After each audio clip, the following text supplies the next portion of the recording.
Chapter 19. The two angels arrived at Sodom in the evening, and Lot was sitting in the gateway of the city. When he saw them, he got up to meet them, and bowed down with his face to the ground. "My lords," he said, "please turn aside to your servant's house. You can wash your feet and spend the night, and then go on your way early in the morning." "No," they answered, "we will spend the night in the square." But he insisted so strongly that they did go with him and entered his house. He prepared a meal for them, baking bread without yeast, and they ate. Before they had gone to bed, all the men from every part of the city of Sodom, both young and old, surrounded the house. They called to Lot, "Where are the men who came to you tonight? Bring them out to us so that we can have sex with them." Lot went outside to meet them and shut the door behind him and said, "No, my friends, don't do this wicked thing. Look, I have 2 daughters who have never slept with a man. Let me bring them out to you, and you can do what you like with them. But don't do anything to these men, for they have come under the protection of my roof." "Get out of our way," they replied. "This fellow came here as a foreigner, and now he wants to play the judge. We'll treat you worse than them."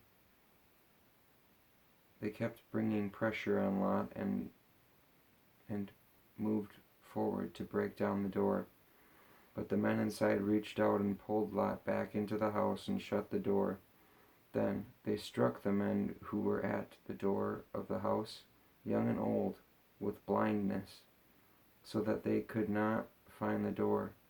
The 2 men said to Lot, "Do you have anyone else here, sons-in-law, sons or daughters, or anyone else in the city who belongs to you?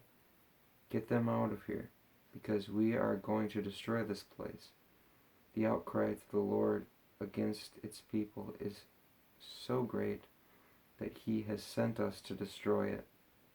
So Lot went out and spoke to his sons-in-law, who were pledged to marry his daughters. He said, "Hurry and get out of this place, because the Lord is about to destroy the city." But his sons-in-law thought he was joking.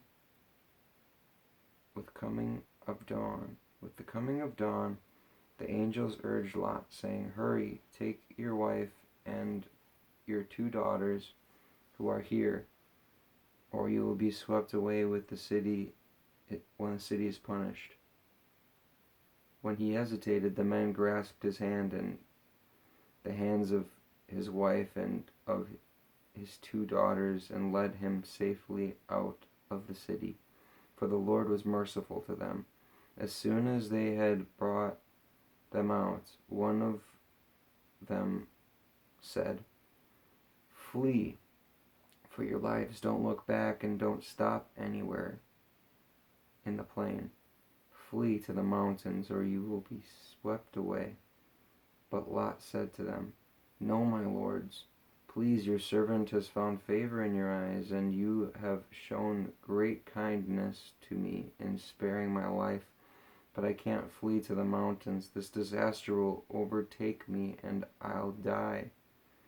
Look, here is a town near enough to run to, and it is small. Let me flee to it. It is very small, isn't it? Then my life will be spared." He said to him, "Very well, I will grant this request too. I will not overthrow the town you speak of, but flee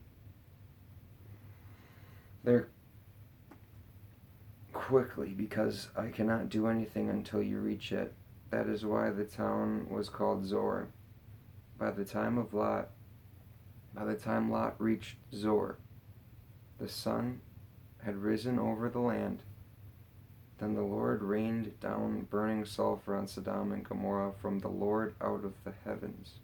Thus he overthrew the cities and the entire plain, destroying all those living in the cities, and also the vegetation in the land. But Lot's wife looked back, and she became a pillar of salt.